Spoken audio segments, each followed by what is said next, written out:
Hi everyone, in this video I'm going to share with you a quick tip that you need to follow whenever you import the modified custom component into your working project. The reason I share this information is I often receive emails from my client complaining about components are being deleted. Let me show you why it happens. This is the existing component. I'm going to import the modified custom component. Click on these three lines, import custom component, selecting this modified and click open. Yes for all.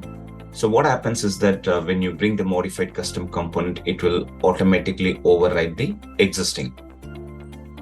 Whereas if you delete this existing component before you import the modified component, what happens is that it will also delete the components from your model.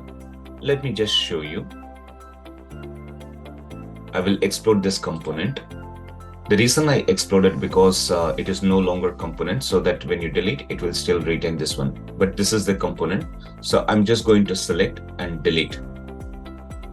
This is exactly what happens when you delete the existing component before you import the modified component.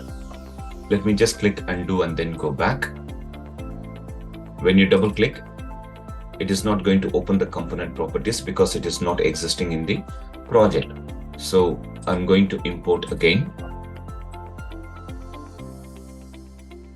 Yes for all.